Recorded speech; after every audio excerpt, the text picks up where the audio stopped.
మంది కార్పొరేటర్లపై నిప్పులు చెరిగిన మేయర్ కావ్య. లోపల కూర్చున్నది మేకవన్నె పులులు. బీఆర్ఎస్ కండువా కప్పుకుని కాంగ్రెస్ కు వత్తాసు పలకటం ఎంతవరకు న్యాయం? 18 కేసులున్న డిప్యూటీ మేయర్ పై పీడీ యాక్ట్ ఎందుకు నమోదు చేయరు? షోకాజ్ నోటీసులు అందుకున్న కార్పొరేటర్లు లలితా యాదవ్, శాంతి, కోటేష్ గౌడ్, బల్లి రోజాలపై ఎందుకని కలెక్టర్ చర్యలు తీసుకోరు? కార్పొరేటర్ కు ముందు గుడిసెల్లో ఉంటూ బైకులపై తిరిగేవాళ్లు ఈ రోజు ఉన్నట్టుండి కోట్లకు ఎలా పడగెత్తారు? ప్రభుత్వ భూములను అక్రమంగా లేఅవుట్లు వేసి అమాయక ప్రజలకు అమ్మటం వీరి అసలు వృత్తి. వీరి అక్రమాలకు అడ్డుగా ఉన్నాననే నాపై అవిశ్వాస తీర్మానం చేశారు.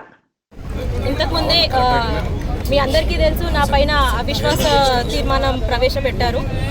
దానికి మేమందరం ఇప్పుడే వచ్చి మా దగ్గర మా లోకల్ ఎమ్మెల్యే అలాగే మా ఎమ్మెల్సీ సురభివాణి గారు, మన మల్లారెడ్డి సార్ ఇద్దరు ఎక్స్ అఫీషియో రిజిస్టర్ చేసుకున్నారు. మరి వాటిని కన్సిడర్ చేస్తున్నారా చెయ్యట్లేదా అని ఒక రిక్వెస్ట్ కూడా ఇవ్వడం జరిగింది.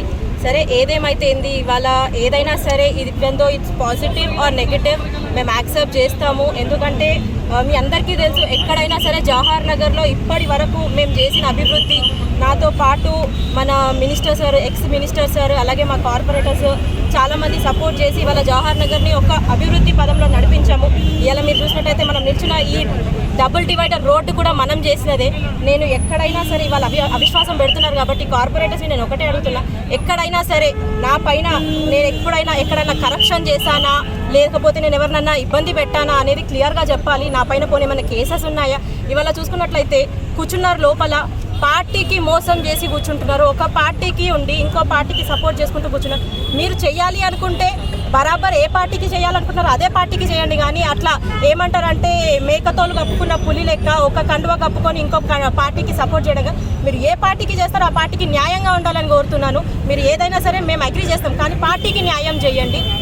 ఇదే కాకుండా ఇవాళ అక్కడ కూర్చున్న కార్పొరేటర్స్లో ఎంతమంది పైన ఎన్ని కేసెస్ ఉన్నాయి. ఇవాళ ఇదే డిప్యూటీ మేయర్ పైన రోజు ప్రెస్లలో వస్తున్నాయి, రోజు మీడియాలలో వస్తున్నాయి. దగ్గర 18 నుంచి 20 కేసులు ఉన్నాయి. మరి వాళ్ళ పైన ఎందుకు యాక్షన్ తీసుకోవట్లేదు? ఆయన ఏ పార్టీ వస్తే ఆ పార్టీకి పోవడము, కండువా కప్పుకోవడము, కేసెస్ కొట్టించుకోవడం, 20 కేసులు ఉన్నాయి. మరి ఇదే డిప్యూటీ మేయర్ పైన ఎందుకు పీడీ యాక్ట్ బుక్ చేయట్లేదు? ఎందుకు పోలీసులు వాళ్ళకి సపోర్ట్ చేస్తున్నారు? ఇక్కడ బీఆర్ఎస్ పార్టీ సపోర్ట్ చేస్తుంది, ఇక్కడ కాంగ్రెస్ పార్టీ సపోర్ట్ చేస్తుంది.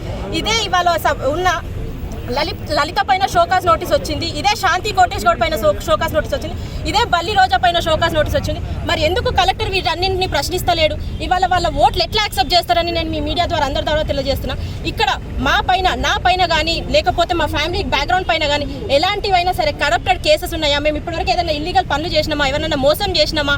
ఇలాంటివి బలాభావాల కోసం భూములు అమ్ముకోవాలా, వెంచర్లు చేసుకోవాలా, ఈమె మా భూములలో అడ్డుపడుతుందేమో, కలెక్టర్ కంప్లైంట్ ఇస్తుందేమో అని కేవలం అదే స్వలాభంతో వాళ్ళ సొంత లాభాల కోసం ఇవాళ నా పైన అవిశ్వాసం పెట్టడం జరిగింది.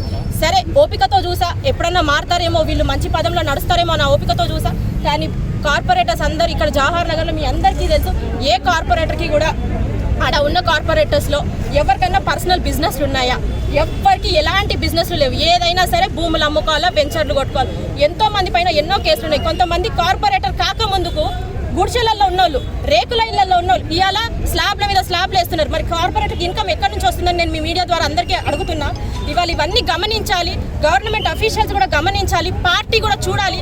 పార్టీని మోసం చేసినప్పుడు పార్టీ పెద్దలు కూడా వాటిని పట్టించుకోవాలి. గవర్నమెంట్ అఫీషియల్స్ కూడా వాళ్ళ పైన కేసెస్ ఉన్నప్పుడు, షోకాస్ నోటీసులు ఉన్నప్పుడు వాళ్ళ పైన ఎట్లా ఇవన్నీ తీసుకుంటున్నారు అనేది నేను మీ మీడియా ద్వారా వాళ్ళందరికీ క్వశ్చన్ చేస్తున్నా.